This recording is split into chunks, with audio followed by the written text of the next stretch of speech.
Pues en esta mañana nos hemos reunido todos en este lugar para ser testigos de la unión matrimonial entre este hombre y esta mujer que están aquí con nosotros. Están súper enamorados, se aman y quieren unir sus vidas para siempre, hasta que la muerte les separe. Pero antes de que digan el sí te quiero, sería bueno que tanto ellos dos como también nosotros en este día podamos recordar qué es eso del amor, Porque, como alguien dijo en una ocasión, ¿de qué me sirve hablar lenguas humanas o angélicas? Si me falta el amor, no soy más que una campana que repica o unos platillos que hacen ruido. ¿De qué me sirve comunicar mensajes de parte de Dios, penetrar todos los secretos y profunda ciencia? ¿De qué me vale tener toda la fe que se precisa para mover las montañas? Si me falta el amor, no soy nada. ¿De qué me sirve desprenderme de todos mis bienes e incluso entregar mi cuerpo a las llamas? Si me falta el amor, de nada me aprovecha. El amor es comprensivo, es servicial. El amor no sabe de envidias ni de jactancias. El amor no es orgulloso. El amor no es grosero. El amor no es egoísta. No pierde los estribos.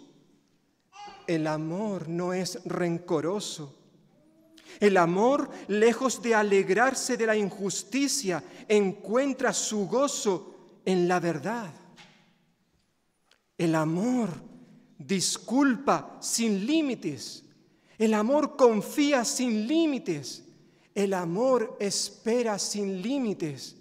El amor soporta sin límites. El amor nunca muere.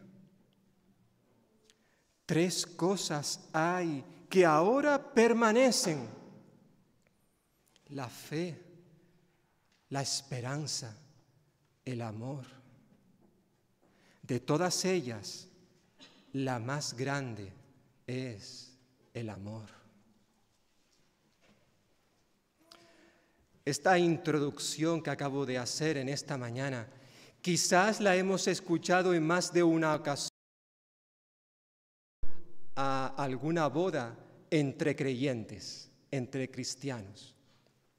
Y creo que no es incorrecto, no es pecado si el que predica en una boda utiliza el texto de Primera de Corintios, capítulo 13, en el contexto de una boda cristiana. No pasa nada. Ahora bien, creo que es bueno e importante recordar en qué contexto fueron dichas estas palabras del apóstol Pablo en este capítulo 13 de Primera de Corintios. Para algunos, el himno, el cántico más maravilloso que jamás se haya escrito, que hable acerca del amor. Y no cabe duda que es realmente hermoso. Y yo probablemente cometa un pecado en esta mañana al atreverme a predicar sobre este capítulo y dedicar solamente un domingo. Sí. Y pido perdón para aquellos que se puedan ofender, porque solamente voy a dedicar el día de hoy a este capítulo. La próxima predicación de la serie de estudios que estamos haciendo de Primera de Corintios, ya comenzaré el capítulo 14. Pido perdón para aquellos que se ofendan. Lo cierto es que podríamos estar hablando durante muchos domingos acerca de este capítulo, el capítulo 13 de Primera de Corintios. Lo cierto es que este capítulo no fue escrito por Pablo pensando en una boda, aunque pueda ser utilizado en ese contexto. Muy probablemente Pablo, cuando escribió estas palabras, estaba respondiendo quizás a alguna pregunta de los cristianos de esta iglesia que le habían formulado. Quizás la pregunta estaba relacionada en cuanto a cómo se define un cristiano o cómo podemos definir la espiritualidad del creyente. No cabe duda que si entre los miembros de la iglesia de Corinto los dones espirituales estaban presentes, sin ninguna duda, ya lo hemos estado viendo, los dones espirituales estaban presentes, sin embargo, el amor era el gran ausente en esta iglesia. Sí, esa era la realidad. Todo creyente tiene un don. Lo hemos estado diciendo en estos últimos domingos. Todo creyente tiene un don espiritual. Pero si ese don no va acompañado del amor, ese don no tiene razón de existir. En cierta forma, en este capítulo, lo que Pablo va a decirle a los corintios es que, hermanos y hermanas de la iglesia de Corinto, puede que la gente a tu alrededor quede asombrado por tu don, pero si tú no tienes amor, de nada vale tu don. Esa es la realidad. Y eso se aplica también en el día de hoy. Puede que la gente se quede asombrada por tu don, te admire, te aplauda, te dé una palmadita en la espalda. Pero si lo que tú estás haciendo para el Señor no está acompañado, respaldado, motivado por el amor, lo que tú y yo estemos haciendo no tiene absolutamente nada de valor, al menos para los ojos de Dios. Quizá la gente que nos rodea, sí, nos admire, pero para los ojos de Dios lo que tú y yo estemos haciendo no tiene ningún propósito, no vale para nada. No vale absolutamente para nada.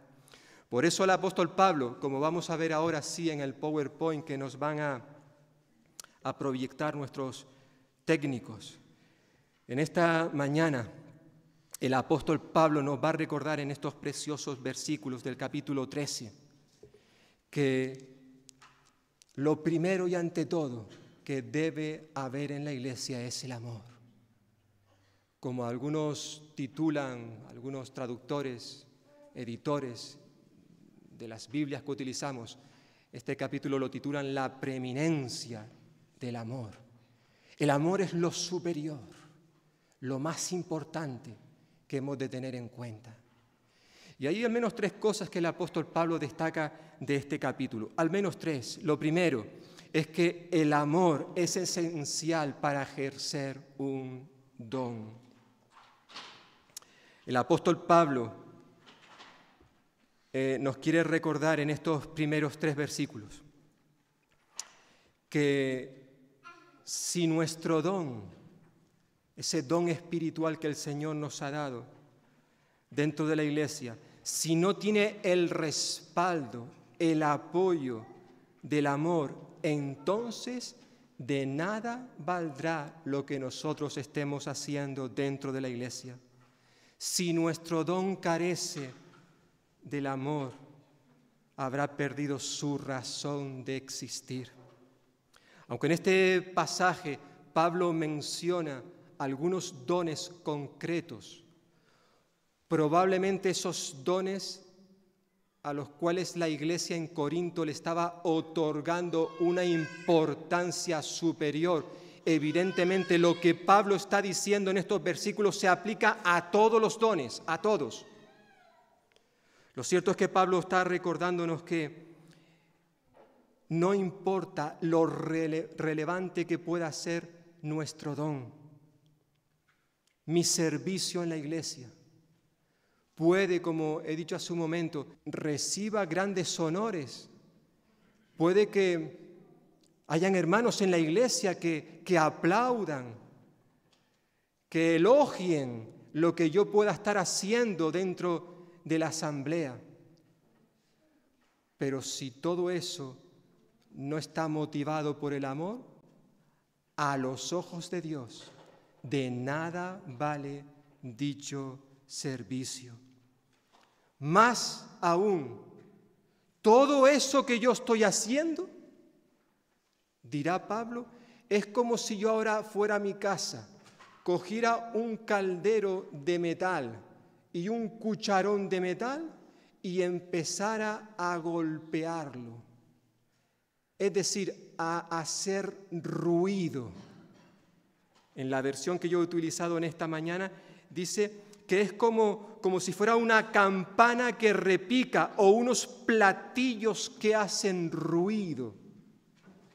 Eso es lo que yo estaría haciendo, al menos ante los ojos de Dios, que es realmente el que da el visto bueno en cuanto a nuestros respectivos ministerios. Por eso Pablo aquí pone 3 ejemplos. En primer lugar, habla acerca de mis habilidades lingüísticas. Dice que el amor es más importante que esas habilidades, versículo 1. ¿De qué me sirve hablar lenguas humanas o angélicas? Si me falta el amor, no soy más que una campana que repica unos platillos que hacen ruido. Y ya no solamente es en cuanto a mis habilidades lingüísticas, esto se aplica a cualquier otra habilidad que yo pueda ejercer dentro de la iglesia, por muy extraordinarias que puedan ser esas habilidades, siempre serán insuficientes si no van acompañadas por la práctica del amor. No importa lo que otros puedan decir acerca de lo que yo esté haciendo. Lo importante es lo que Dios pueda decir. La Biblia una y otra vez nos recuerda que el cristianismo es más que un mensaje. El cristianismo es una persona que se da a sí misma, una persona que está imitando a otra persona, y esa persona es Jesucristo. Jesús no solamente vino a darnos un mensaje, sino que Él era el mensaje, Él se dio a sí mismo. Por eso, en la noche en que fue entregado, estando con sus discípulos, Él les dio un nuevo mandamiento y les dijo: un nuevo mandamiento os doy, que os améis los unos a los otros como yo os he amado. Que os améis los unos a los otros. ¿Por qué? Porque si lo hacéis, la gente que os rodea sabrán que sois mis discípulos, si os amáis los unos a los otros. Los discípulos tenían un mensaje que dar. ¿Qué mensaje? El amor que tenían los unos para con los otros. Ese era el mejor mensaje que podían dar. Porque ese mensaje hablaba de Jesús. El mensaje era la persona de Jesús, reflejada en la vida de los discípulos. Es decir, la gente que rodeaba a los discípulos tenían que ver a Jesús en ellos. Y eso no ha cambiado, hermanos y hermanas. El mejor mensaje que podemos dar tú y yo al mundo que nos rodea es que ellos vean a Jesús reflejado en nuestras vidas. Esa es la realidad. Por eso Pablo recuerda que el amor es más importante que mis habilidades, ya sean lingüísticas. Si yo hablo lenguas, ya sea humanas o angélicas, evidentemente Pablo decía esto porque el don que más buscaban los corintios era el don de lenguas, como vamos a ver en el capítulo 14. La gente se peleaba en la iglesia de Corinto por tener ese don, porque creían que ese era el más importante, el más espectacular. ¡Wow! Y es curioso que en el capítulo 12 que vimos en los domingos pasados, que Pablo menciona 2 listas de dones, en esas 2 listas que aparece el don de lengua, ese don aparece al final de la lista. Pablo dice, vale, para vosotros es importante, pero yo lo pongo en el último lugar. Aunque los corintios lo ponían en primer lugar. Por eso Pablo, que yo hable, ya sean lenguas humanas o angélicas, como si eso se pudiera hacer, porque Pablo dice, evidentemente le está hablando hipotéticamente, si yo hablara. Más aún, él recuerda, versículo 2, que el amor es mayor que mis conocimientos bíblicos. ¿De qué me sirve comunicar mensajes de parte de Dios? Profetizar. O penetrar todos los secretos, conocer los misterios. Y poseer la más profunda ciencia, tener conocimiento. ¿O de qué me vale tener toda la fe que se precisa para mover montañas? Si me falta el amor, no soy nada. No cabe duda que el don de profecía, que es interesante que de todas las listas de dones que aparecen en el Nuevo Testamento, el don de profecía es el único que aparece en todas las listas. Claro que era importante, y sobre todo al comienzo del inicio de la iglesia primitiva. Era primordial. Pero Pablo recuerda que a pesar de que era esencial para la edificación, para el fortalecimiento de la iglesia, pero si yo tuviera ese don, pero dicho don no va acompañado del amor, de nada vale dicho ministerio.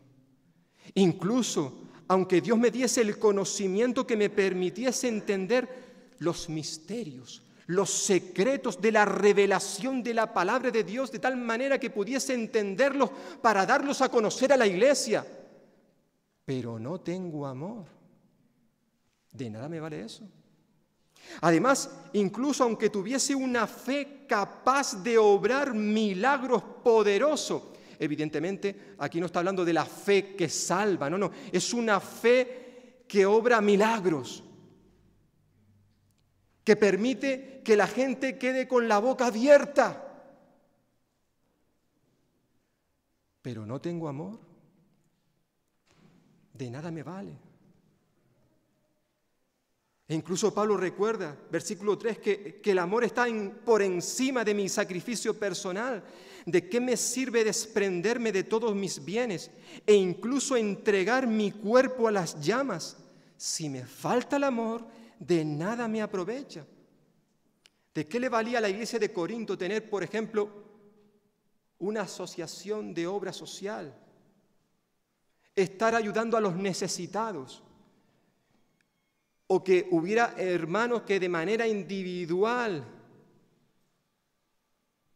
estuvieran haciendo un sacrificio materialmente hablando, porque se estuvieran desprendiendo de sus posesiones materiales con el fin de ayudar a los necesitados, e incluso que alguno estuviera dispuesto a entregar su propia vida hasta morir por alguien, pero que lo hiciera dejando el amor a un lado. Dice Pablo, eso no vale para nada. Bueno, a lo mejor te puede dar una placa, alguien puede poner una placa con tu nombre en un edificio, te pueden dar el premio Nobel de la Paz, o algo parecido, pero a los ojos de Dios eso no vale para nada. Es decir, el sentido general de todos estos ejemplos que ha puesto Pablo es de que da igual lo que podamos realizar en esta vida, en esta iglesia, da igual, porque nada de lo que hagamos tendrá valor eterno si lo que nos motiva a hacer esas cosas no va acompañado del amor. Tremendo, ¿verdad? ¿Habíamos pensado alguna vez en esto? Hermanos y hermanas, ¿qué es lo que nos motiva en el día de hoy a hacer lo que estamos haciendo en esta iglesia, por ejemplo? Piensa en este instante, en ese ministerio que tú estás ejerciendo en esta iglesia o fuera de la iglesia. Quizás algo que estás ejerciendo en tu campo laboral o en el lugar donde estás estudiando o entre tus vecinos o cuando vas a realizar la compra, en ese área donde tú te mueves, donde vives, cosas que tú haces, que tú realizas, ¿qué es lo que te motiva? ¿Qué es lo que te mueve a realizar todo eso? Porque si no es el amor, todo eso no tiene ningún valor a los ojos de Dios. El apóstol Pablo nos recuerda que el amor es esencial para ejercer un don. Es la base, es el fundamento. Que no es cuestión de dones espirituales. Si en la iglesia de Corinto iban sobrados, pero evidentemente le faltaba algo a esa iglesia que era mucho más importante que los dones espirituales. Pablo le va a recordar en segundo lugar, versículos 4 al 7, que el amor se tiene que expresar con acciones. ¿Cómo podemos definir la espiritualidad? Esta es quizás la pregunta que flotaba en el aire. Algunos pensaban que era a través de los dones espirituales. Fulanito, mira lo que está haciendo la iglesia. Este sí que es espiritual. Mira cómo destaca lo que él está haciendo. Quizás eso es lo que la gente decía en la iglesia de Corinto, pero Pablo no pensaba de esa manera. El apóstol Pablo creía que el único criterio para saber si una persona era espiritual es que se tenían que ver ciertas cosas. Es decir, que se llevara a la acción su amor, no su don, que era lo que estaba sucediendo en la iglesia de Corinto. En esa iglesia no carecían de ningún don, como recordaréis, vimos en el capítulo 1, versículo 7. Pablo les dijo, no os falta ningún don, lo tenéis todo. En cuanto a dones espirituales, esa era la realidad. Sin embargo, la iglesia vivía como personas no espirituales. Por eso Pablo, a pesar de que, eran espirituales, todos los creyentes somos espirituales. ¿Por qué? Porque todos los creyentes tenemos al Espíritu Santo. Todos los creyentes. Y por eso somos espirituales. Capítulo 2, lo vimos en su momento. Ahora bien, Pablo en el capítulo 3 les dice que cuando estuvo con ellos no les pudo hablar como a espirituales, sino a carnales. ¿Tenían al Espíritu Santo? Sí, pero sin embargo vivían como si no tuvieran al Espíritu Santo. Por eso les llama carnales.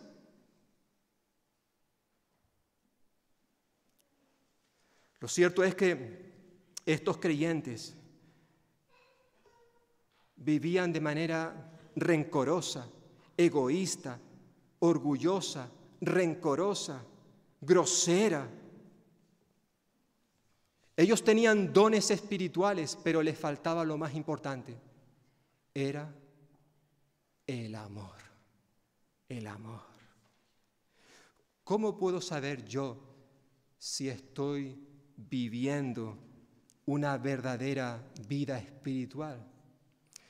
Bueno, los siguientes 4 versículos nos pueden ayudar muchísimo a responder a esta pregunta. Porque lo cierto es que el apóstol Pablo nos recuerda que el amor no es mera emoción, sino el amor es acción.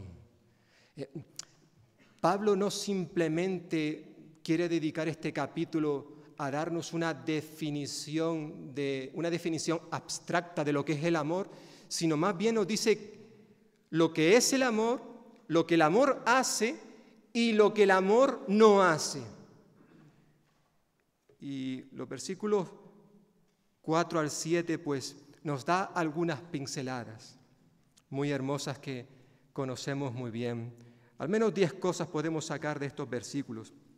En primer lugar, Pablo nos recuerda que el amor es paciente y bondadoso. Otras versiones dirán, bueno, lo pueden decir de diferentes formas. Reina Valera creo que dice que el amor es sufrido y benigno. La que yo utilizo aquí dice que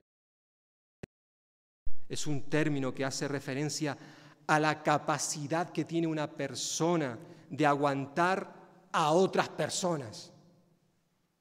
No sé si tú tienes esa capacidad, tener paciencia, saber aguantar a otras personas, el saber guardar silencio, renunciar a tu derecho de hablar cuando quizás otros te están criticando. Pero dirá Pablo en Romanos 2:4, y que por tanto son las que Dios demanda también de aquellos que han recibido el amor de Dios. Por eso Pablo, cuando escribe su carta a los colosenses, nos dice, hermanos, como escogidos de Dios, vestíos, tú y yo como escogidos de Dios, nos tenemos que vestir de afecto entrañable, de bondad, el término que aparece aquí, de bondad, de humildad, de amabilidad y paciencia. Y paciencia. De modo que nos toleremos unos a otros y que nos perdonemos si alguno tiene queja contra otro. Así como el Señor nos perdonó, perdonaos también vosotros. Es decir, Dios nos dice que nos tenemos que vestir, entre otras cosas, de paciencia y bondad. Son características que tienen que ser propias del creyente. Por eso Pablo dice, el amor es paciente y bondadoso. Pero es interesante que una vez que nos dice lo que es o lo que hace el amor, a continuación, ya a partir de lo que sigue hablando el versículo 4, nos dice lo que el amor no hace. Es decir, nos dice en un primer lugar lo que hace y a partir de ahora lo que no hace. Versículo 4 dice, el amor no tiene envidia. Es decir, el amor no tiene celos. El amor no quiere ser el primero. Y qué difícil es esto, ¿verdad? Porque a todos nos gustaría ser el primero. El amor no quiere ser el primero. Ya Pablo ya había llamado la atención a los miembros de la iglesia precisamente por esto. Cuando les dijo que eran carnales, en el capítulo 3, les dijo, es que vosotros sois carnales. ¿Por qué? Porque no hay celos, contiendas, disensiones entre vosotros. Capítulo 3, ¿verdad? El amor no tiene envidia. En tercer lugar, el amor no es jactancioso. Esto sería lo que hoy llamaríamos nosotros un fanfarrón. ¿Sabéis lo que es un fanfarrón? O también un término muy conocido que es muy actual. Esta persona va de sobrado. Va de sobrado. Es un presumido. Es un término que sería sinónimo al que utiliza Pablo aquí, un jactancioso, ¿verdad? Una persona que quiere llamar siempre la atención, ser el centro de atención. Pablo recuerda que el amor no hace alarde de sus logros, que es lo que hace precisamente esta persona. Quizás lo que buscaban los hermanos que tenían el don de lenguas, el ser el centro de atención. Es que yo tengo el don de lenguas, cuidado. Y a veces puede haber de estos en las iglesias. Personas que se consideran superiores, como la cabeza. La semana pasada, ¿os acordáis? La cabeza que le decía a los pies, yo no te necesito. Porque la cabeza se consideraba superior a otros miembros del cuerpo. Fanfarrón. Eso es. No, el amor no actúa de esta manera. En cuarto lugar, el amor no se envanece, es decir, no es orgulloso de sus conocimientos. Ya Pablo había hablado de esto. Esto era un problema serio en la iglesia de Corinto. Por eso, como recordaréis, en el capítulo 8, versículo 1, decía el apóstol Pablo, el conocimiento envanece, nos infla. Cuánto orgullo. Pero el amor edifica. El conocimiento destruye cuando no es usado sabiamente, pero el amor siempre edifica. En quinto lugar, el amor no hace nada indebido, es decir, no es indecoroso, no lo es. El término aquí griego que utiliza Pablo señala la mala educación, los malos modales. El amor no hace nada indebido, no es mal educado. Era un problema, como vimos en el capítulo 11. Por ejemplo, los ricos, a la hora de participar de la mesa del Señor, no esperaban que llegasen todos para participar, sino que ellos se adelantaban y tomaban, comían. Eran unos maleducados. En mi tierra diríamos unos malcriados, unos indecorosos.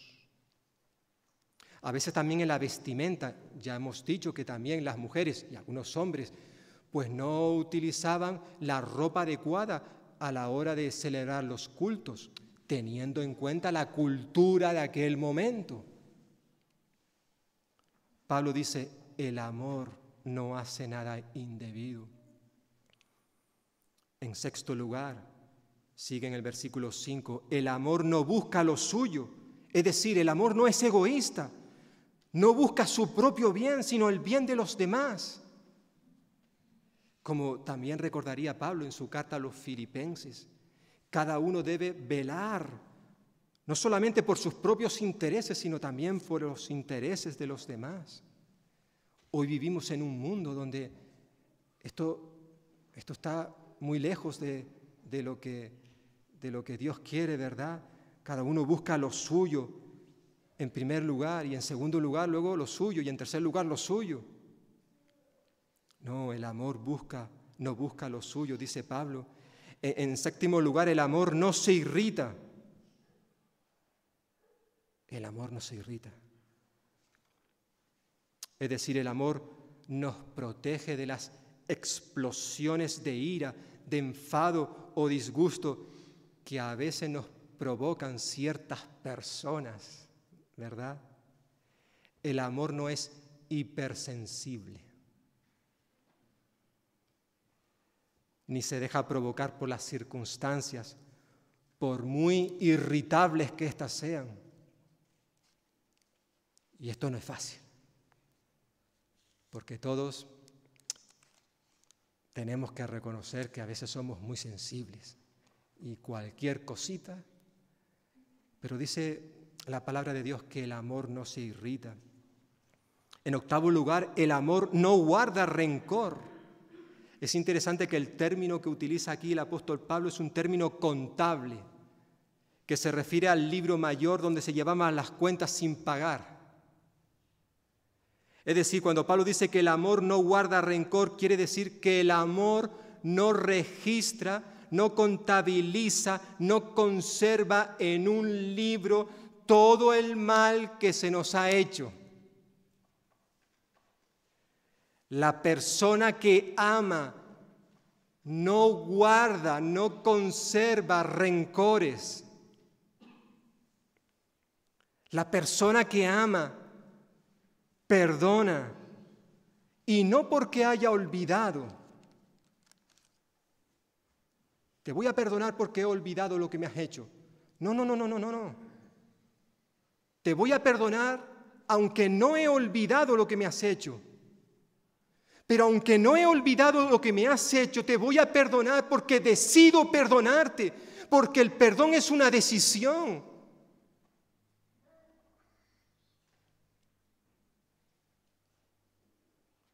Al igual que Dios decidió perdonarnos. Y su palabra nos dice que una vez que Él nos perdona, Él olvida nuestros pecados. Dios no olvida. Él es Dios, Él lo sabe todo.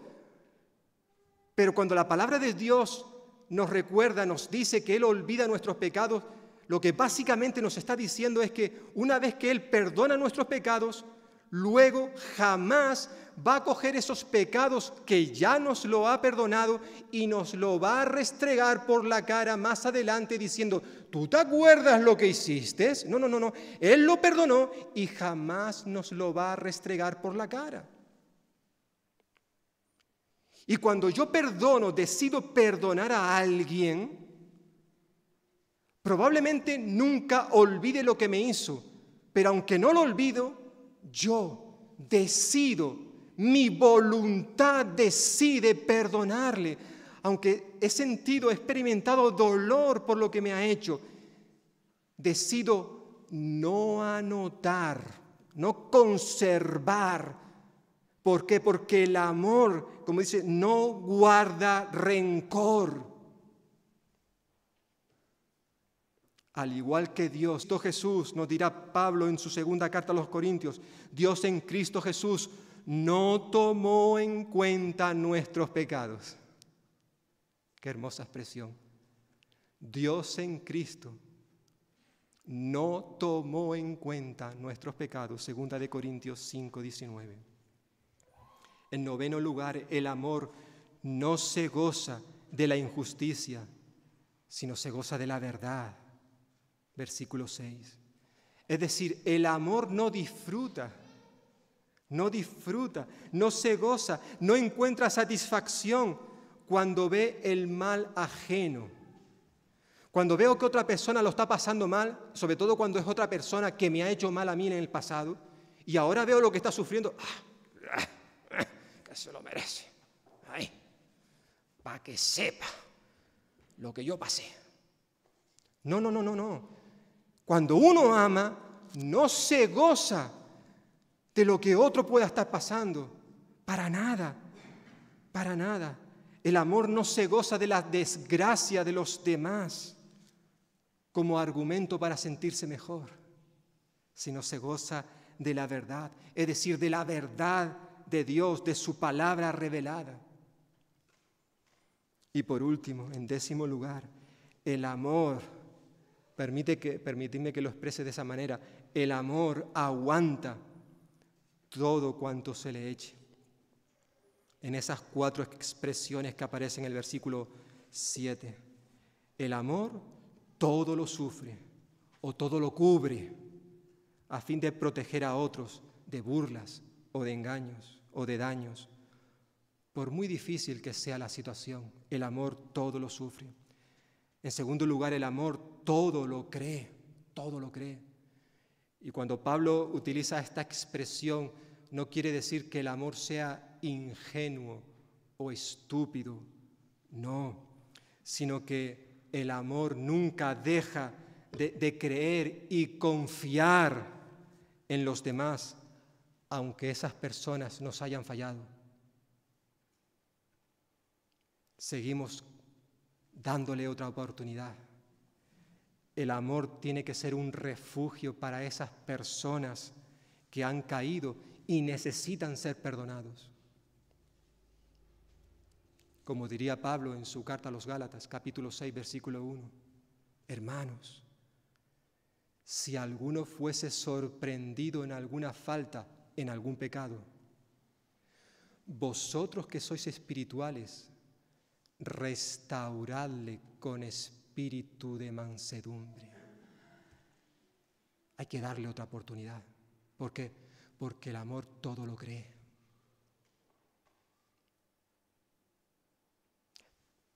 Trata a ese hermano como te gustaría que te tratasen a ti si tú te vieses en la misma situación.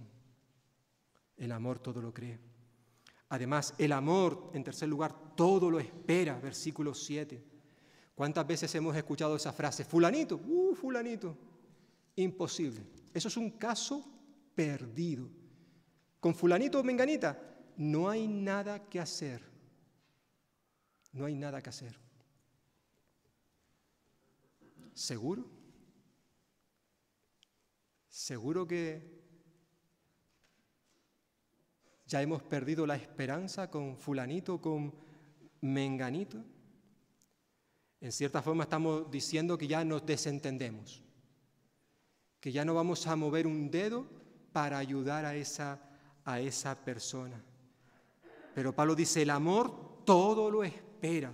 Es decir, el amor se niega rotundamente a ver a un hombre o a una mujer, tenga la edad que tenga, y verlos como un fracaso definitivo.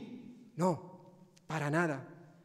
El amor no pone límites a la esperanza, porque como suele decir el dicho, ¿no? La esperanza es lo último que se pierde. Lo cierto es que, como solemos decir también, mientras haya vida, hay esperanza. Y por tanto, el amor va a seguir erosionando los corazones más duros y rebeldes con los cuales podamos encontrarnos. El amor todo lo espera. Hay que seguir, por muy difícil que pueda parecer una persona. Y por último, el amor todo lo soporta. Es decir, el amor no se rinde. El amor no tira la toalla. El amor se mantiene firme, resiste a pesar de que las circunstancias sean diversas. ¿Y cuántos, por ejemplo, padres hoy en día, a pesar de que no han visto todavía a sus hijos rendidos a los pies de Cristo, siguen y continúan día tras día, mes tras mes, año tras año, orando, clamando a los pies de Cristo, y no pierden la esperanza, y seguirán con esa misma actitud, aunque incluso dejen este mundo y no vean contestadas sus oraciones? ¿Por qué? Porque el amor todo lo sufre, todo lo cree, todo lo espera, todo lo soporta. ¿Y nosotros? Alguien ha dicho que podríamos perfectamente quitar la palabra amor y poner nuestro nombre. ¿Seríamos capaces? Y decir, Benjamín todo lo sufre. Benjamín todo lo cree. Benjamín todo lo espera. Benjamín todo lo soporta. ¿Seríamos capaces? Porque en cierta forma es esto lo que está diciendo Pablo. Si amamos de la misma manera que Cristo nos amó, Dios demanda esto de nosotros. En cierta forma Pablo está recordando a los corintios, hermanos. Aquí hay muchas peleas entre vosotros por cuestiones de dones espirituales. Aquí veo que el pie, la mano, la oreja, uno quiere ser una cosa, no lo que es, sino lo que es el otro. lo que es el otro, no está contento, sino que quiere ser lo que es el otro. Aquí hay muchas discusiones, todos tenéis dones espirituales, pero no os dais cuenta de que al final todo eso desaparecerá.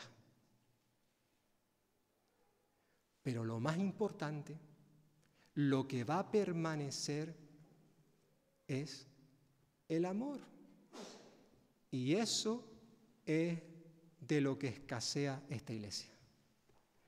Por eso termina el apóstol Pablo en los versículos 8 al 13 recordando que el amor es lo que va a permanecer para siempre. Y hay tres cosas que nos recuerdan en estos versículos para finalizar. Pablo, como he dicho, les quiere recordar que si es cierto que el amor permanece para siempre, versículo 8, el amor jamás se extingue. Reina Valera dirá, el amor nunca deja de ser. No así sucederá con los dones espirituales, por lo que a continuación describe el carácter efímero, transitorio de los dones. Es verdad que él menciona solo algunos de esos dones, probablemente esos dones a los cuales la iglesia le estaba otorgando primacía, superioridad, pero estos dones simplemente son representativos de todos los dones espirituales. Y Pablo básicamente les va a recordar que los dones, todos los dones espirituales que Dios ha repartido dentro de la iglesia son temporales, no son eternos, para nada.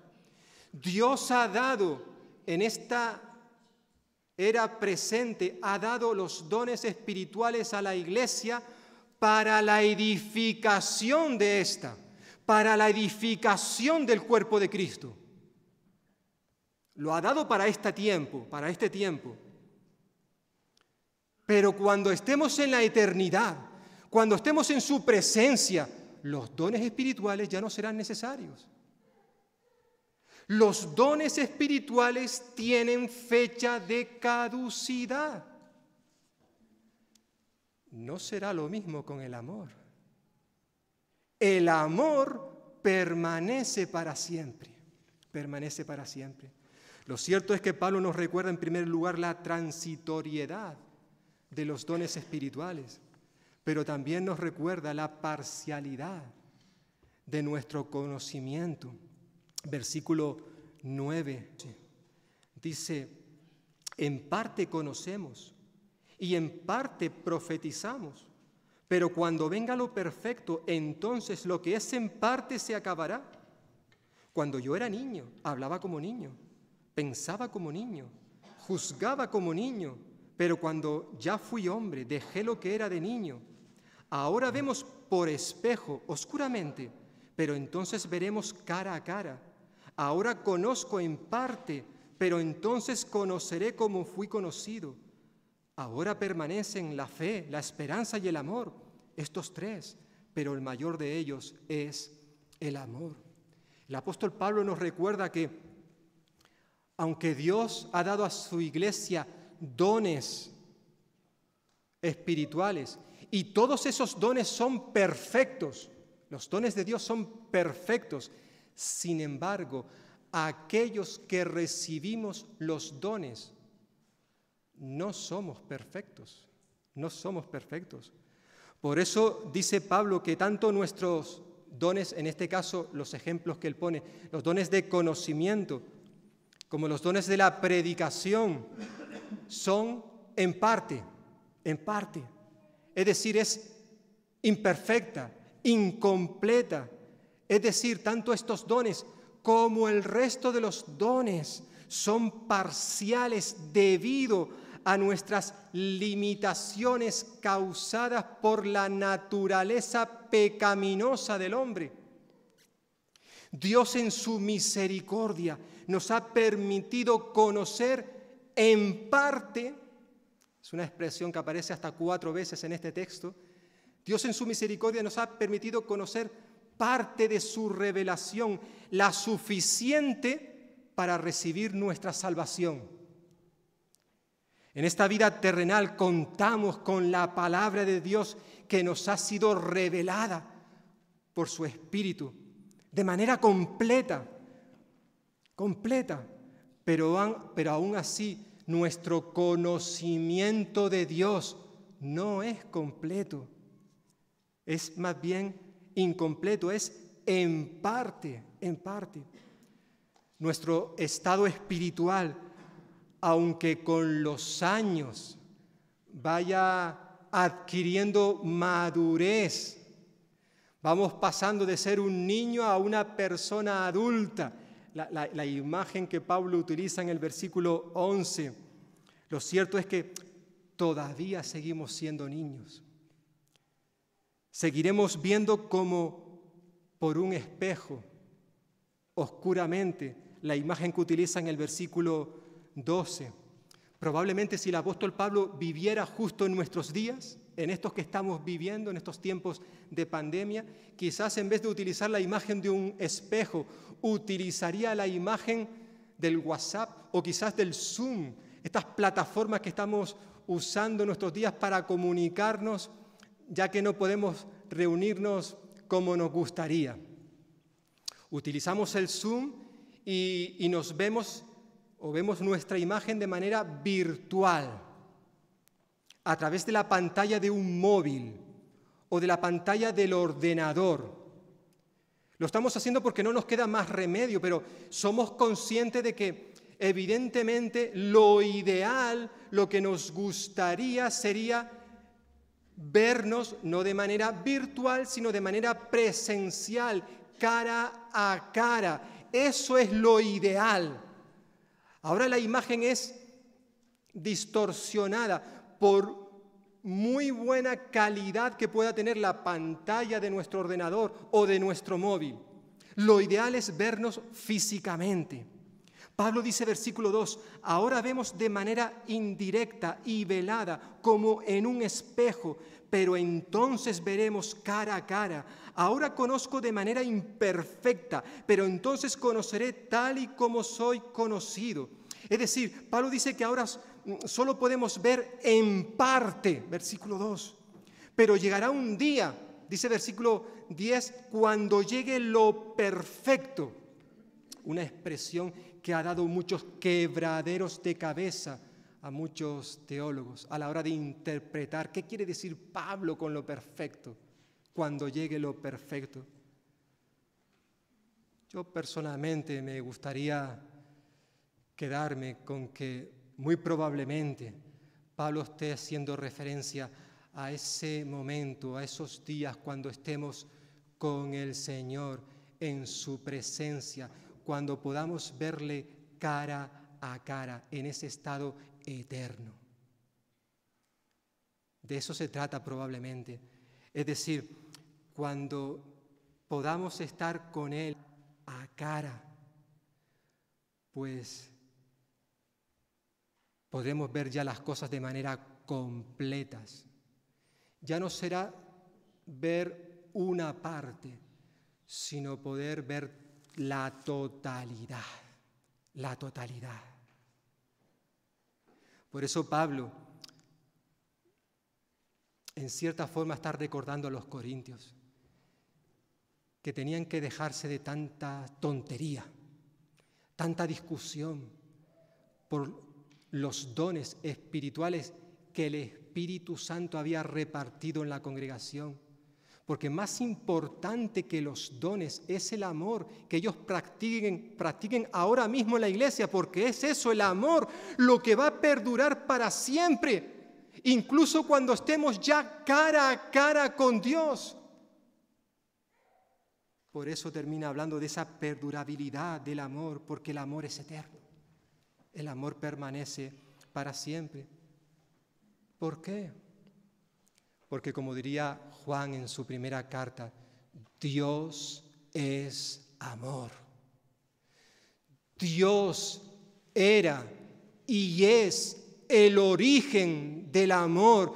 Y cuando estemos en el cielo con Él, vamos a seguir disfrutando de ese amor, practicando ese amor por toda la eternidad. No será lo mismo con los dones espirituales. Todo eso cesará. Versículo 8. Pero las profecías se acabarán, cesarán las lenguas y el conocimiento también se acabará. Todo eso terminará. No será necesario cuando estemos con Él. Esa es la realidad. Ahora, Dios en este momento llama a los hombres y mujeres que conocen ese amor, que lo han experimentado, el amor de Dios, que lo hemos experimentado en nuestros corazones, que demuestren también ese amor los unos para con los otros. La meta del cristiano es amar a otros como Dios nos ha amado a nosotros. Básicamente, hermanos y hermanas, para terminar, casi podríamos atrevernos a decir que Pablo, en cierta forma, está diciendo en el capítulo 13 de Primera de Corintios, les está diciendo, hermanos y hermanas, escuchadme lo que os voy a decir. La iglesia de Corinto, como cualquier otra iglesia, fijaos, puede existir sin los dones espirituales. Ahora bien, una iglesia no puede existir sin el amor.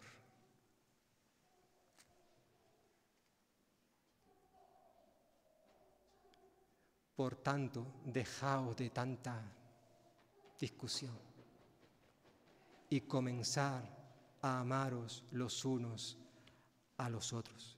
Evidentemente, el amor conlleva un sacrificio. Conlleva sacrificar, renunciar a mis derechos por el bien del otro, aunque el otro no se merezca lo que yo estoy haciendo por él. Pero eso es lo que Dios demanda de ti y de mí, porque eso fue lo que Dios hizo por ti y por mí. Si tuviéramos que escoger solo un solo versículo que pudiera resumir todo lo que hemos visto en esta mañana, un solo versículo de toda la Biblia que pudiéramos escoger para resumir esta clase de amor, no cabe duda que sería Juan capítulo 3, versículo 16, donde se nos dice que de tal manera te amó Dios a ti y a mí, que para demostrarte precisamente ese amor que Él tenía para contigo y para conmigo, Él ofreció a su único Hijo, para que si tú y yo creemos en ese Hijo, no nos perdamos, sino que tengamos vida y que esa vida sea para siempre, que dure para toda la eternidad. Cristo Jesús hizo el sacrificio más grande que jamás nadie haya podido hacer. Él a todos sus derechos, porque te amaba a ti y porque me amaba a mí. Y ahora Él demanda que tú y yo hagamos lo mismo. Y la pregunta es, ¿estamos dispuestos a hacer lo que hizo Jesús? ¿A amar como Jesús amó? Que el Señor bendiga su palabra y que en esta mañana estemos dispuestos a vivir esta clase de amor tan grande, profundo y sublime, que es el amor que tiene el Señor por cada uno.